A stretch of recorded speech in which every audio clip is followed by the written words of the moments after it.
क्यों कुछ भक्तों की साधना तुरंत फल देती है और कुछ को सालों का इंतजार करना पड़ता है? क्या आप जानते हैं ऐसा क्यों होता है?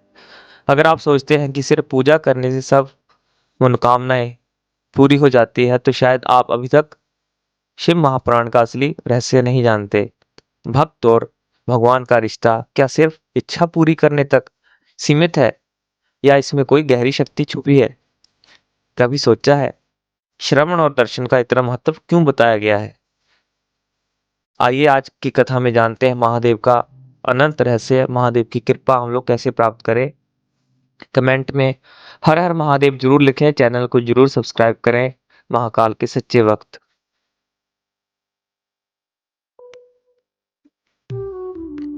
मोक्षदायक पुण्य क्षेत्रों का वर्णन। काल विशेष में विभिन्न नदियों के जल में स्नान के उत्तम फल का निर्देश तथा तीर्थों में पाप से बचे रहने की चेतावनी। एक बार सूत जी बोले, विद्वान एवं बुद्धिमान महर्षियों, मोक्षदायक शिव क्षेत्रों का वर्णन सुनो। तत्पश्चात मैं लोक रक्षा के लिए शिव संबंधी आगमों का वर्णन करूंगा। पर्वत, वन और काननों सहित इस पृथ्वी का विस्तार 50 करोड़ योजन है।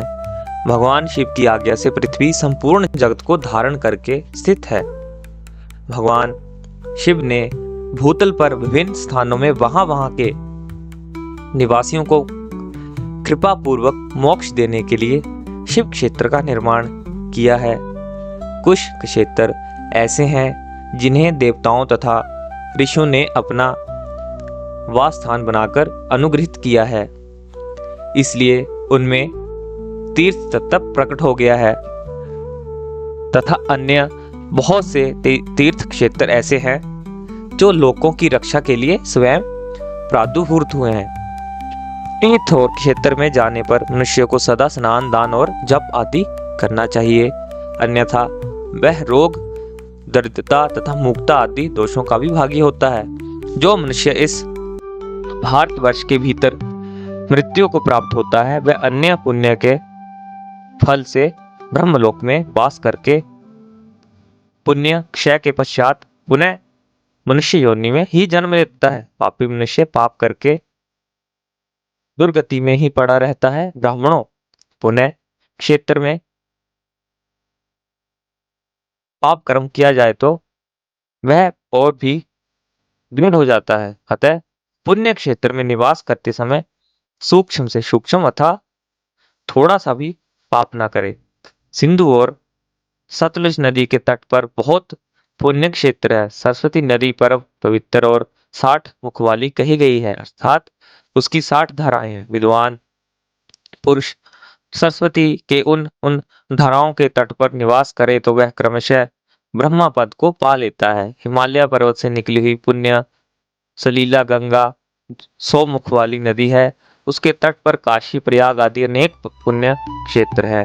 वहां मकर राशि के सूर्य होने पर गंगा की तट भूमि से भी अधिक प्रशस्त एवं पुण्यदायक हो जाती है। सोनभद्र नदी की 10 धाराएं हैं।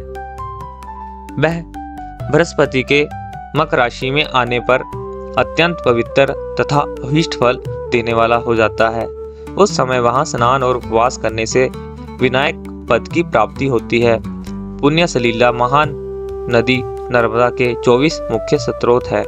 उसमें स्नान तथा उसके तट पर निवास करने से मनुष्य को वैष्णव पद की प्राप्ति होती है। तमसा के 12 तथा रेवा के 10 मुख है। परम पुण्यमयी गोदावरी के 21 मुख बताए गए हैं। वह ब्रह्म हत्या तथा गोवध के पाप का भी नाश करने वाली एवं रुद्रलोक देने वाली है। कृष्णवेणी नदी का जल बड़ा पवित्र है। वह नदी समस्त पापों का नाश करने वाली है। उसके 18 मुख बताए गए हैं तथा वह विष्णु लोक प्रदान करने वाली है। तुंगभद्रा के 10 मुख है। वह ब्रह्मलोक देने वाली है। पुण्य सलीला स्वर्ण मुखरी के 9 मुख कहे गए हैं। ब्रह्मालोक से लौटे हुए जीव उसी के तट पर जन्म लेते हैं। सरस्वती नदी, पंपा सरोवर, कन्याकुमारी, अंतरीप तथा शुभ कारक श्वेत नदी, ये सभी पुण्य क्षेत्र हैं। इनके तट पर निवास करने से इंद्रलोक की प्राप्ति होती है।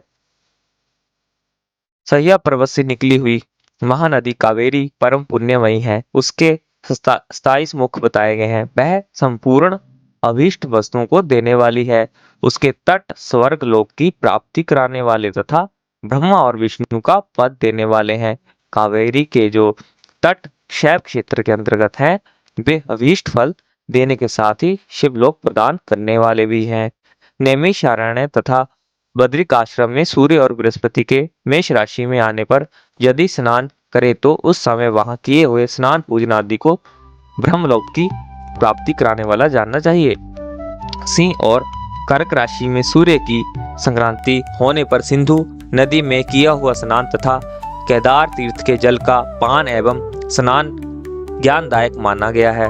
जब बृहस्पति सिंह राशि में स्थित है और उस समय सिंह की संक्रांति से युक्त भाद्रपद मास में यदि गोदावरी के जल में स्नान किया जाए तो वह शिवलोक की प्राप्ति कराने वाला होता है। ऐसा पूर्व काल में स्वयं भगवान शिव ने कहा था। अगले प्रसंग में हम इस कथा को विस्तार से श्रवण करेंगे। चैनल पर अगर आप नए हैं तो चैनल को जरूर सब्सक्राइब कर ले। प्रतिदिन यहाँ भगवान शंकर की दया से कृपा से भगवान की पावनमय कथा शिव पुराण का वीडियो पोस्ट किया जाता है। कमेंट में हर हर महादेव जरूर लिखें। जय श्री महाकाल। हर हर महादेव। श्री शिवाय नमस्तुभ्यम।